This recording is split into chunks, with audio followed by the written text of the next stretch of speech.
So a student today asked me a question that I didn't know the answer to, or rather, I didn't know if I would be able to have a useful answer to it. So we've been working on differential equations, and in our class, we've got three different types of differential equations, and you're supposed to sort of recognize what type of differential equation you have and then solve it.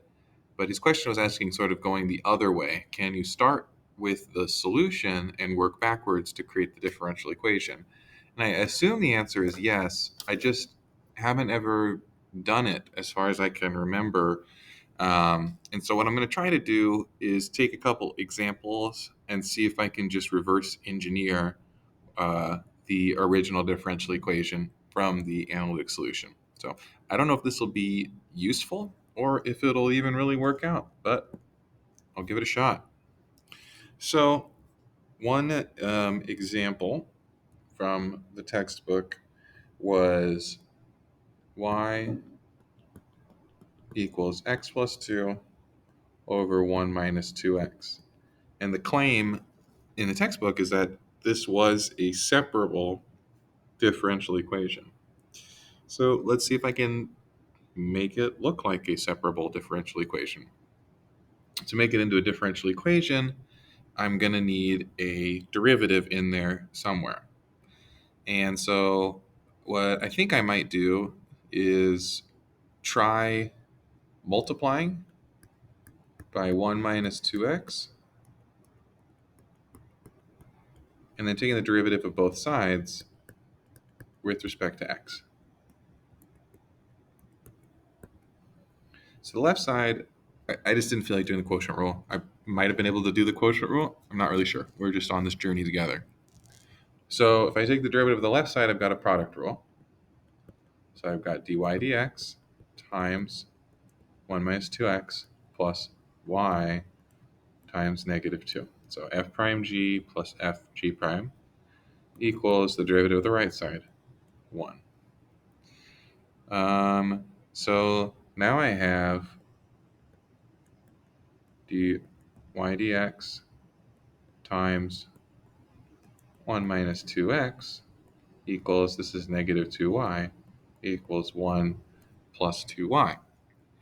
And this is a separable differential equation because I could move all my x's to one side and move all my y's to the other side. This is not the separable differential equation that they gave in the textbook, but this is a separable differential equation. Just to show you what I mean, if I wanted to solve it from this form here, I could divide by 1 plus 2y, multiply by dx, and divide by 1 minus 2x. Integrate both sides to get 1 half natural log of 1 plus 2y equals negative 1 half natural log of 1 minus 2x. And then should be able to solve this plus c over here. If I multiply everything by, I guess I would need an initial condition to solve for c again. Well, if I start with my equation, I can make up an initial condition.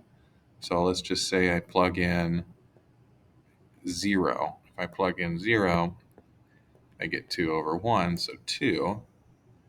So why don't we multiply everything by 2,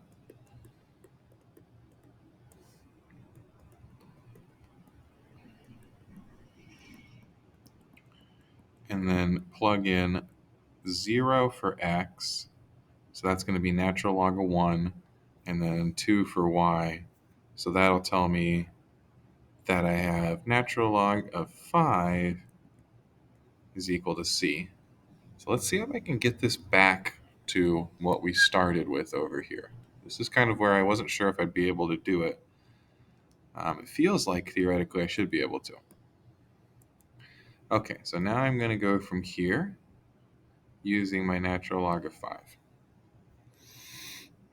And the way you get rid of a natural log is by exponentiating. So I'm going to exponentiate both sides there. So now I have 1 plus 2y. I'm going to drop the absolute value because it was a positive on the initial condition that I used. Then that's going to equal, I'll write this step out, e to the negative natural log 1 minus 2x plus natural log of 5. So the negative exponent turns into division. And so I can split this up to be 1 plus 2y equals 5 over 1 minus 2x. So what I did there was the 1 minus 2x was attached to the negative power. You can imagine the natural log comes up here as the power of negative 1, so that's why it's on the bottom.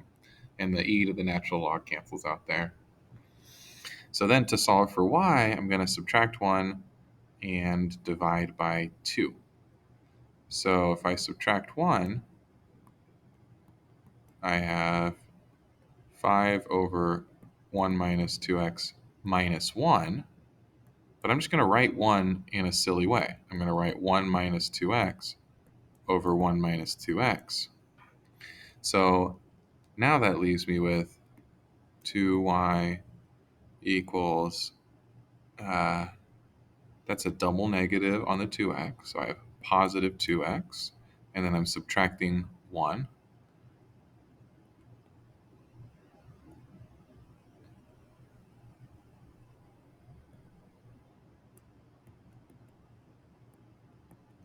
From 4. That was silly. Subtracting 1 from 4. So that's plus 4. There we go.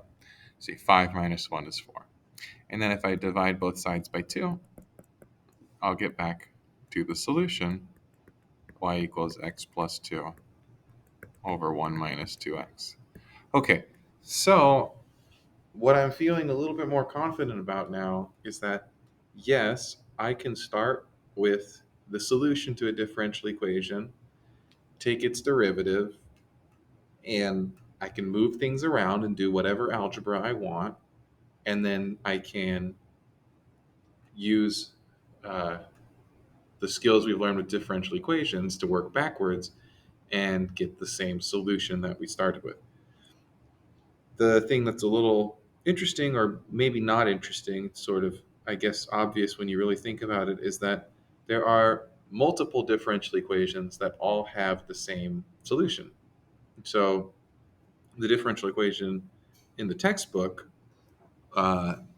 looked like this. The differential equation in the textbook, I'll write it in a different color, was 1 plus x squared times dy dx equals 1 plus y squared.